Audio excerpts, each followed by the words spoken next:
video sebelumnya kita sudah membahas mengenai unsur halogen. Nah, kali ini kita akan membahas tentang unsur logam alkali. Seperti biasa kita simak yang berikut ini.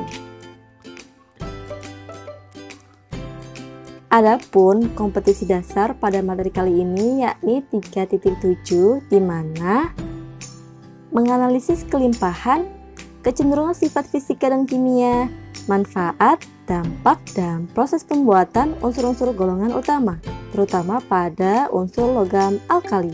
Nah, indikator pencapaian kompetisi kali ini yang pertama adalah menjelaskan contoh manfaat unsur-unsur logam alkali dalam kehidupan sehari-hari. Yang kedua, menganalisis kecenderungan sifat fisika dan sifat kimia unsur-unsur logam alkali. Yang ketiga, menganalisis kelimpahan unsur-unsur logam alkali di alam. Yang keempat, menjelaskan proses pembuatan unsur-unsur logam alkali. Yang terakhir, menganalisis manfaat dan dampak penggunaan unsur-unsur logam alkali. Tujuan pembelajaran kali ini yang pertama, siswa dapat menjelaskan contoh manfaat unsur logam dalam kehidupan sehari-hari. Yang kedua, siswa dapat menganalisis kecenderungan sifat fisika dan sifat kimia unsur-unsur logam alkali. Yang ketiga, siswa dapat menjelaskan kelimpahan unsur-unsur logam alkali di alam. Yang keempat, siswa dapat menganalisis manfaat dan dampak penggunaan unsur logam alkali. Yang siswa dapat menjelaskan proses pembuatan unsur logam alkali. Kimia unsur logam alkali.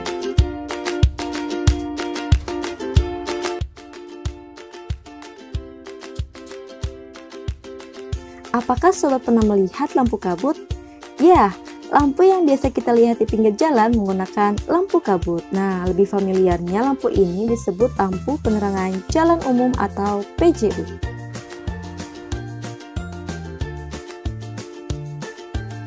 Lantas, mengapa ya lampu kabut yang identik berwarna kuning ini dipilih, padahal untuk penerangan di rumah kebanyakan menggunakan lampu berwarna putih?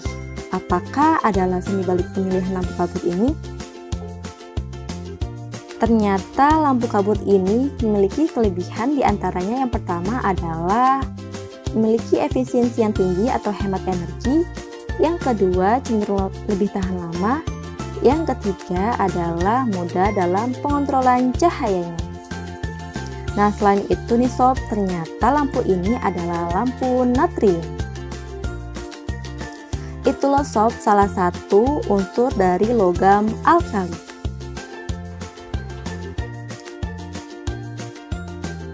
Lalu, apa itu unsur-unsur logam alkali?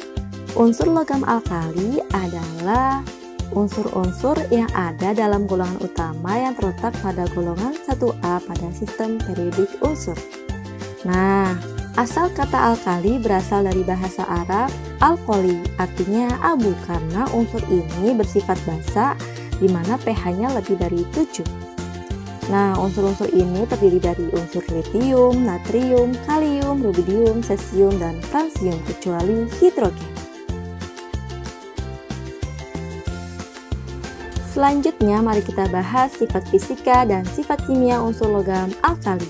Yang pertama, memiliki konfigurasi elektron Ns1 sehingga cenderung melepaskan satu elektron membentuk ion +1. Yang kedua, logam ini sangat reaktif sehingga mudah terbakar dan bereaksi hebat dengan air. Yang ketiga adalah logam ini bersifat penghantar listrik dan panas yang baik. Yang keempat, logam ini dapat juga diidentifikasi dengan tes uji nyala. Dan yang terakhir adalah logam ini tidak pernah ditemukan dalam keadaan bebas, melainkan dalam bentuk senyawa. Lalu, apa saja ya warna nyala api unsur logam alkali ini? Unsur logam alkali memberikan warna khas jika garam dan unsur logam-logam tersebut dibakar. Nah, kekhasan warna tersebut berasal dari katian logam yang dapat digunakan untuk menganalisis atau mengidentifikasi suatu senyawa. Adapun unsur litium ini, jika dites uji nyala menghasilkan warna merah. Unsur natrium jika dites uji nyala menghasilkan warna kuning. Kalium hasil tes uji nyala menghasilkan warna ungu. rubidium jika dites uji nyala menghasilkan warna merah, cesium jika dites uji nyala menghasilkan warna biru, dan francium jika dites uji nyala tidak teridentifikasi. Lalu bagaimana ya cara mendapatkan unsur-unsur logam alkali? Nah, untuk lebih lengkapnya kita simak yang berikut ini. Kelimpahan unsur-unsur logam alkali. Yang pertama adalah unsur litium. Di kerak bumi kelimpahannya 18 ppm, di laut 0,2 ppm, sumbernya adalah aluminosilikat. Yang kedua adalah natrium. Kerak bumi 22.700 ppm, di laut 10.600 ppm, sumbernya adalah halit. Yang ketiga unsur kalium. Di kerak bumi 18.400 ppm, di laut 380 ppm, sumbernya adalah silfit. Yang keempat, rubidium 78 ppm, di laut 0,12 ppm, sumbernya adalah lepidolit. Yang kelima adalah cesium. Di kerak bumi 2,6 ppm, di laut 0,006 ppm, sumbernya adalah polusit. Yang terakhir adalah francium. Bumi terdapat hanya 30 gram.